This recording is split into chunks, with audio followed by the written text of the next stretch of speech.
Shazia Parveen and today we will discuss about the concept project method. Project method या योजना विधि क्या होती है, इसको आज हम लोग यहाँ पे समझेंगे। सबसे पहले बात करते हैं इसके इंट्रोडक्शन के बारे में।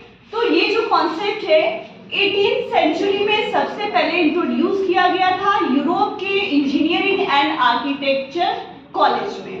लिखा भी है कि during the 18th century the project method was introduced into the school of architecture and engineering in Europe. The project method is the result of the pragmatic educational philosophy of John Dewey. अगर हम बात कहते हैं project method की कि कैसे इसका existence हुआ है, तो ये कॉन्सेप्ट जॉन डीवी ने जो प्रैग्मेटिज्म का कॉन्सेप्ट दिया था वहां से निकल करके आया है। प्रैग्मेटिज्म यानी प्रयोजनवाद, ठीक है। In the early 20th century, William Hurt Kilpatrick expanded this method into a philosophy of education. William Hurt Kilpatrick, जो कि जॉन डीवी के शिष्य माने जाते हैं, और उन्होंने जॉन डीवी के इसी कॉन्सेप्ट को, जो कि लर्निंग बाय डूइंग पे एम्फेसाइज करता है, इसी कॉन्सेप्ट को आगे और डेवलप किया था, और इनको क्रेडिट जाता है इसी कॉन्सेप्ट को प्रोजेक्ट मेथड के लर्निंग बाय डूइंग से जुड़े हुए कॉन्सेप्ट को आगे ले जाने का, जो कि 20th सेंचुरी के करीब किया गया था।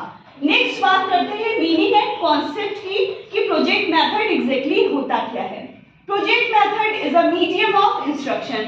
ऑब्वियसली स्टूडेंट जो भी अनुदेशन या इंस्ट्रक्शन हम इंफॉर्मेशन स्टूडेंट को तक पहुंचाते हैं, उसका ये एक सोर्स या एक मीडियम है, एक ऐसी विधि है जिसके द्वारा टीचर अपने इंफॉर्मेशन को स्टूडेंट तक भी कन्वे कर सकता है। The project method attempts to allow the students to solve problems with as little teacher direction as possible. ये एक ऐसा मेथड है जहाँ पे टीचर स्टूडेंट्स को प्रोजेक्ट या प्रॉब्लम या कोई भी जो है टास्क देती है, जहाँ पे टीचर का बहुत ही थोड़ा सा रोल होता है, वो इससे एज अ फैसिलिटेटर वहाँ पे काम करता है, जो स्टूडेंट को टाइम टू टाइम गाइड करने का काम करता है, लेकिन मेन जो रोल में होते हैं वो स्टूडेंट्स होते हैं। In its for students, environment should be allowed to the explore and experience their environment through their senses. यहाँ पे जैसे कि आप जान रहे हैं प्रैग्मेटिक कॉन्सेप्ट से ये लिया गया कॉन्सेप्ट है। प्रैग्मेटिज्म क्या कहता है कि वहाँ सेंस ऑर्गन्स और एक्सपीरियंसेस का यूज करके किसी भी काम को करने पे एम्फेसाइज करता है ना। प्रयोजनवाद यही कहता है ना। तो यहाँ पे भी ये मेथड ऐसे मेथड की बात करता है जहाँ पे स्टूडेंट किसी भी टास्क को परफॉर्म करने के लिए अपने एक्सपीरियंसेस और सेंस ऑर्गन का प्रॉपर यूज कर करके जो इन्वायरमेंट का जो सिचुएशन प्रोवाइड किया गया होता है उसमें वो काम कर रहा होता है। नेक्स्ट हम लोग डिस्कस करेंगे क्लासिफिकेशन ऑफ प्रोजेक्ट। किसी भी प्रोजेक्ट की अगर वर्गीकरण की बात करें तो ये किलपैट्रिक ने क्लासिफिकेशन दिया था, और ये 4 पार्ट में इसे क्लासिफाई किया था किसी भी प्रोजेक्ट को।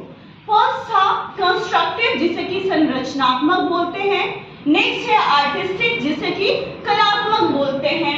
प्रॉब्लम सॉल्विंग यानी समस्या समाधान से जुड़े हुए प्रोजेक्ट, और fourth one is group work, यानी कि समूह में दिया जाने वाला कोई सा भी टास्क। सबसे पहले हम बात करते हैं कंस्ट्रक्टिव क्या होता है। कंस्ट्रक्टिव जैसे कि नाम से समझ में आ रहा है कंस्ट्रक्शन बेस्ड है, यानी कि एक ऐसा टास्क या एक ऐसा प्रोजेक्ट जहां पे स्टूडेंट को कंस्ट्रक्टिव वर्क करने के लिए एम्फेसाइज किया जाता है, बल दिया जाता है। फोकस यहाँ पे कंस्ट्रक्शन पे बेस्ड होता है, जैसे कि मॉडल रेडी करना, चार्ट कोई डिजाइन करना, कोई ऐसा प्रोजेक्ट दिया गया जिसपे बच्चा अपने वर्क से, अपने एफर्ट से ग्राफिकल रिप्रेजेंटेशन कर रहा है, या जो कुछ भी ऐसा जो कि कंस्ट्रक्शन बेस्ड होता है। आर्टिस्टिक नाम से समझ में आ रहा है ये एस्थेटिक वैल्यूज से लेकर के बना होता है, जहां पे भी किसी भी पर्सन की लाइफ से जुड़े हुए उसके कलात्मक बिंदु या पक्ष की बात की जाती है, उससे जुड़े हुए प्रोजेक्ट या टास्क जब भी दिए जाते हैं तो वो इस एरिया में या इस एस्पेक्ट के अंतर्गत आता है। नेक्स्ट है प्रॉब्लम सॉल्विंग, यानी कि समस्या समाधान। ये बहुत ही रियलिस्टिक सिचुएशन से जुड़ा होता है, और ये प्रैक्टिकल फिनोमिना के कॉन्सेप्ट से जुड़े हुए प्रोजेक्ट्स होते हैं।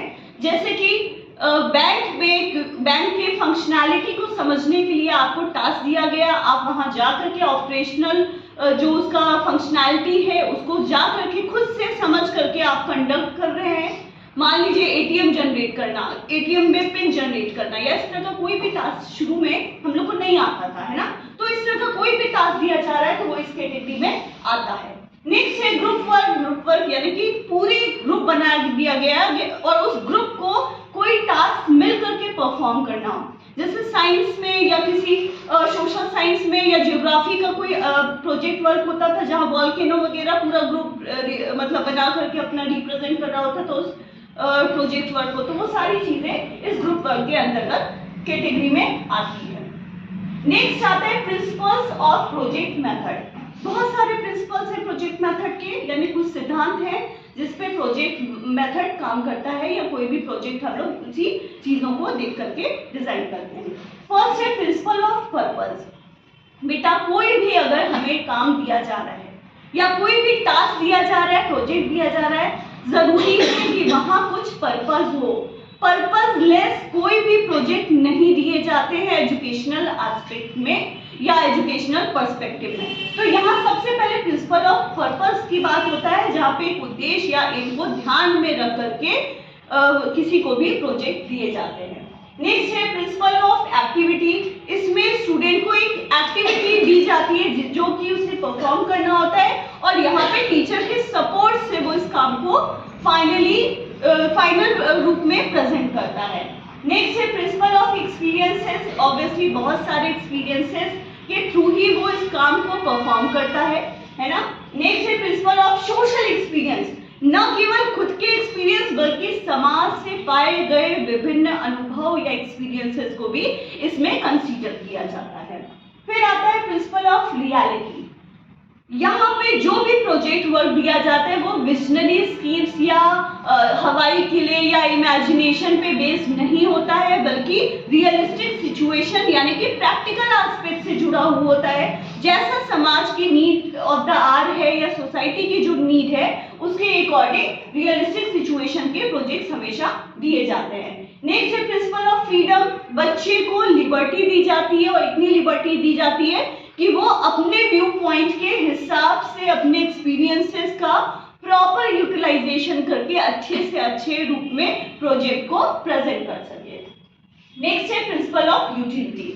ऑब्वियसली अगर मान लीजिए कोई ऐसी तो आपको प्रोजेक्ट दिया नहीं जाएगा जिसका यूज ना, अगर यूजलेस प्रोजेक्ट दिया जाएगा तो फिर फायदा क्या हुआ, बच्चों को क्या सीखने को मिलेगा, है ना। तो इस वजह से हमेशा जब भी प्रोजेक्ट का सिलेक्शन करना चाहिए स्टूडेंट्स के लिए, ऐसे टॉपिक्स को लेना चाहिए जिसमें कि यूटिलिटी हो और वो बच्चों के लिए फायदेमंद हो। ठीक है, नेक्स्ट हम डिस्कस करते हैं यहाँ पे स्टेप्स ऑफ प्रोजेक्ट मेथड। कुछ स्टेप्स भी हैं इसके। सबसे पहला होता है प्रोवाइडिंग अ सिचुएशन। ऑब्वियसली कोई भी सिचुएशन प्रोवाइड करके बच्चे को दी जाएगी तभी तो बच्चा उस पर काम करेगा। तो फर्स्ट क्या होता है कि यहाँ पे टॉपिक उसको दिया जाता है या एक सिचुएशन दिया जाता है जिसमें कि वो परफॉर्म करने जाता है। नेक्स्ट है चूजिंग एंड पर्पसिंग, यानी कि अब उस टास्क या उस टॉपिक पे उसे क्या क्या चीजों की रिक्वायरमेंट रहेगी इसका चूज करना यहाँ पे उससे होता है, और क्या ऑब्जेक्टिव्स रहेंगे वो भी यहीं पे डिसाइड होते हैं सेकेंड स्टेप पे। फिर है प्लानिंग। अब आपने ऑब्जेक्टिव डिसाइड कर लिए, किन किन चीजों की रिक्वायरमेंट है ये सारी चीजें डिसाइड कर ली, तो इसके बेसिस पे क्या कर रहे होते हैं, प्लानिंग कर रहे होते हैं फर्दर की क्या क्या स्टेप पे कैसे कैसे जा करके हम अपने प्रोजेक्ट्स को फाइनलाइज रूप में प्रेजेंट करने वाले हैं। नेक्स्ट है एग्जीक्यूटिंग द प्लान। भाई प्लान बना लिया, अब प्लान को एग्जीक्यूट करते हैं। आप लोग अपने लेवल पे जा करके उसे अप्लाई कर रहे होते हैं और बनाने के लिए एफर्ट्स डालना शुरू कर देते हैं। लास्ट में है जजिंग। लास्ट से पहले जजिंग, सेल्फ क्रिटिसिज्म। अब आपने बना लिया उस प्लान को, प्रोजेक्ट को रेडी कर लिया है, फिर क्या करते हैं, क्रिटिसाइज करते हैं, खुद से एनालाइज करते हैं कि जो बनाए हैं क्या वो उस मोटिव को फुलफिल कर पा रहा है या नहीं कर पा रहा है, और कितना अच्छा है। लास्ट में नहीं होता है कि कई बार चीजें हम लोग बना करके फाइनल टच दे रहे होते हैं, तो वो चीज यहाँ पे होती है जब हम एनालाइज करते हैं, खुद को जज करते हैं, तो अगर हमें किसी चीज की कमी रह जाती है तो उसको वहां पे ऐड ऑन कर सकते हैं। और फिर लास्ट होता है रिकॉर्डिंग। फाइनली जो कंप्लीट हो जाता है हमारा प्रोजेक्ट, तो हम उसे एज अ रिपोर्ट राइटिंग के फॉर्म में भी रिकॉर्ड कर लेते हैं, या कभी कभी उस चीज को वीडियो के फॉर्म में भी रिकॉर्ड किया जा सकता है। जैसा नीड है वहां पे प्रोजेक्ट प्रेजेंट करने के लिए आपको गाइड किया गया है, उस फॉर्म में हम लोग फाइनली रिकॉर्डेड रूप में प्रेजेंट करते हैं। नेक्स्ट है एग्जीक्यूटिंग द प्लान। भाई प्लान बना लिया, उस प्लान को इसके बाद आता है मेरिट्स ऑफ प्रोजेक्ट मेथड। तो ऐसे जैसे डिफरेंट से बहुत सारे मेथड्स हैं, उसी तरह इस मेथड के भी कुछ पॉजिटिव एंड नेगेटिव एस्पेक्ट्स भी हैं। हम यहाँ पे इसके मेरिट्स की बात करते हैं। फर्स्ट है based on a law of learning. Obviously student यहाँ पे बच्चों को लर्निंग बाय डूइंग के एस्पेक्ट पे काम करने की बात की जाती है, यानी बच्चा खुद करके सीखता है। तो यहाँ लॉ ऑफ लर्निंग जो है फॉलो हो रहा होता है और ये बेस्ड होता है पूरा फिनोमिना जहाँ पे बच्चा करके सीख रहा होता है चीजों को। नेक्स्ट है correlation with all the subject. Project method एक ऐसा मेथड है जिसका रिलेशनशिप सारे सब्जेक्ट से हो सकता है। कोई सा भी टॉपिक हो आप या कोई सा भी सब्जेक्ट हो, आप उसमें बच्चे को प्रोजेक्ट दे सकते हैं, है ना। तो यानी कि ये क्या है, एक ऐसा मेथड है जिसका अदर कई चीजों के साथ रिलेशनशिप होता है। जैसे प्रॉब्लम सॉल्विंग मेथड सब जगह अप्लाई नहीं कर सकता है, लेकिन यहाँ पे बहुत सारे 4 फिनोमिना है ना टाइप्स में इसके क्लासिफिकेशन में, तो उनमें से कोई ना कोई फिनोमिना या कोई ना कोई क्लासिफिकेशन या इसके टाइप के हिसाब से हम बच्चे को टास्क दे सकते हैं। तो ये सुटेबल है फॉर ऑल द सब्जेक्ट्स, ठीक है। नेक्स्ट है training for democratic way of life. बच्चा यहाँ पे खुद को ट्रेन करता है कि कैसे वो अपने अपॉर्चुनिटीज को, कैसे वो अपने जो उसे मिलने वाली अपॉर्चुनिटीज है उसका प्रॉपर यूटिलाइजेशन करेगा। डेमोक्रेटिक वे ऑफ लाइफ से क्या मतलब है कि अपने चीजों का प्रॉपर यूटिलाइजेशन करे, जो उसके राइट्स है उसका इक्वली अपॉर्चुनिटी का वो फायदा उठा सके। जैसे कि यहाँ पे जब ग्रुप वर्क भी दिया जाता है तो एक हर स्टूडेंट को क्या करता है, इक्वल अपॉर्चुनिटी मिलती है अपने एक्सपीरियंसेस को वहां पे रखने का। तो ये क्या है, आपको ट्रेन करता है for democratic way of life के लिए। दूसरी चीज क्या है, upholding dignity of labour. Labour का जो डिस्ट्रीब्यूशन होता है, यहाँ पे श्रमिक वाली बात नहीं हो रही है, वर्क वाली लेबर की बात हो रही है कि equal distribution of the work की जो डिग्निटी होती है उसको भी मेंटेन रखता है। ये उस प्रिंसिपल को फॉलो करता है जहाँ पे equal distribution of the work होता है। जैसे कि सबको इक्वल काम दिया जाता है, एक टाइप का टास्क दिया जाता है, अलग अलग भी जो टास्क दिए जा रहे हैं उसमें भी सबको दिया जाता है। ये नहीं कि क्लास में एक बच्चे को दे दिए बाकी को नहीं दिए, नहीं, सबको इक्वली दिया जाता है। इवन ग्रुप में भी जो टास्क दिया जाता है बच्चों को, वो सब में इक्वल डिवीजन किया जाता है उनके काम का, ताकि सबका पार्टिसिपेशन इक्वल हो सके और हम डेमोक्रेटिक वे को भी फॉलो कर सके। नेक्स्ट है discourages craving and memory work. यहाँ पे रटने की चीजों को हतोत्साहित किया जाता है, क्योंकि यहाँ पे बच्चे को खुद के एक्सपीरियंसेस, अपनी थिंकिंग का प्रॉपर यूटिलाइजेशन करना होता है। रटे रटाए कॉन्सेप्ट को हम यहाँ पे नहीं जगह देते हैं। तो ये क्या करता है, डिस्करेज करता है इस तरह की टेंडेंसी को, ठीक है। नेक्स्ट है प्रोवाइडिंग फ्रीडम। ऑब्वियसली ये प्रिंसिपल भी है, तो स्टूडेंट को पूरी अपॉर्चुनिटी मिलता है अपने दिमाग का, अपने एक्सपीरियंसेस का, अपनी नॉलेज का प्रॉपर यूटिलाइजेशन करने के लिए।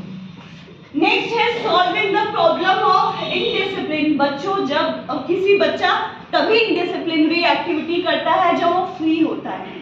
तो अगर स्टूडेंट्स को एंगेज कर दिया जाएगा प्रॉब्लम सॉल्विंग मेथड से, प्रोजेक्ट मेथड से, तो बच्चा क्या करेगा, जब काम में बिजी रहेगा तो इनडिसिप्लिन करने की गुंजाइश बहुत ही कम हो जाती है। तो इस तरह से हम कह सकते हैं ये बच्चा जब भी प्रॉब्लम सॉल्व कर रहा होता है तो वो इनडिसिप्लिन की भी प्रॉब्लम, जो समस्या अकर कर रही होती है, वो भी यहाँ पे सॉल्व हो सकती है। नेक्स्ट है डीमेरिट्स ऑफ प्रोजेक्ट मेथड। अब कुछ इसके डीमेरिट्स भी हैं, ठीक है। सबसे पहले नेग्लेक्टिंग द इंटेलेक्चुअल वर्क। जो बौद्धिक कार्य होते हैं उसको ये नेग्लेक्ट करता है।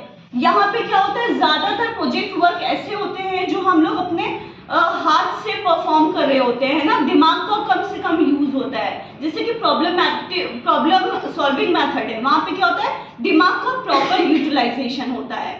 यहाँ पे क्या होता है, हम लोग कभी कभी इधर उधर से कॉपी करे हुए आइडियाज को भी डायरेक्ट जो है बस प्रेजेंट करने में फोकस करते हैं और जो इंटेलेक्चुअल वर्क है उसको नेग्लेक्ट कर देते हैं। ये इसका एक फर्स्ट ड्रॉबैक है। नेक्स्ट है ऑफसेटिंग टाइम टेबल। ऑब्वियसली बच्चों प्रोजेक्ट मेथड बहुत ही टाइम टेकिंग मेथड है ना, टाइम लेता है कोई भी प्रोजेक्ट प्रिपेयर करने के लिए। तो इस वजह से कभी कभी क्या होता है, कभी कभी क्या इसमें होता ही ऐसा है कि टाइम टेबल जो 45 मिनट या 50 मिनट जो भी मिनट का एक लेक्चर होता है वो डिस्टर्ब कर देता है बाकी लेक्चर्स को, क्योंकि ये ज्यादा टाइम लेते हैं। तो इससे जो टाइम टेबल है, जो समय सारणी बनी होती है, वो भी डिस्टर्ब हो जाती है।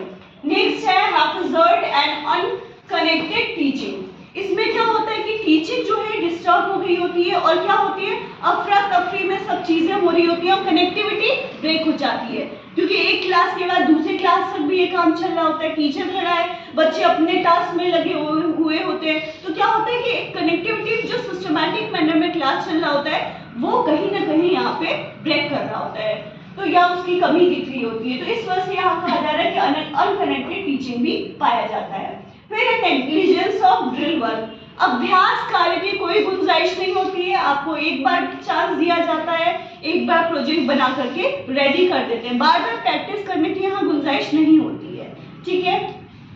लैक ऑफ कॉम्पिटेंट टीचर, बेटा हम लोग की जो सिस्टम है, एजुकेशन सिस्टम, यहाँ पे थोड़ा सा कमी भी पाई जाती है कि कभी कभी क्या होता है, टीचर में अगर क्षमता या कैपेबिलिटी कम भी पाई जाती है, बहुत सारे टाइप के टीचर्स भी रहते हैं, तो अगर इस तरह के टीचर हो जो कि ट्रेंड प्रॉपरली नहीं है, अनस्किल्ड टीचर को रख दिया गया, उसके अंदर कंपेटेंसी नहीं है प्रॉपरली किसी पर्टिकुलर चीज को ट्रेन करने के लिए, तो वहां पे क्या होगा, बच्चे सफर भी कर सकते हैं। नेक्स्ट है too much reliance on young children, यहाँ पे बहुत लिबर्टी दे दी जाती है, बच्चे कभी कभी इस लिबर्टी का मिसयूज भी कर सकते हैं, है ना। उनको जब बहुत सारी चीजों का लिबर्टी दे दी जाती है, फ्री कर दिया जाता है, तो वो क्या करते हैं, कभी कभी गलत चीजों का भी यूज करते हैं या उस टाइम का गलत यूज भी कर सकते हैं। तो इस वजह से कहा जाता है कि बहुत ज्यादा रिलायंस या लिबर्टी इन बच्चों को नहीं देना चाहिए, जो भी ये मेथड देता है, क्योंकि बच्चे अभी छोटे होते हैं, उन्हें सही गलत की सही चीजें नहीं पता होती है, तो इस तरह की चीजों में गलत यूज भी हो सकता है टाइम का और बाकी अदर चीजों का भी।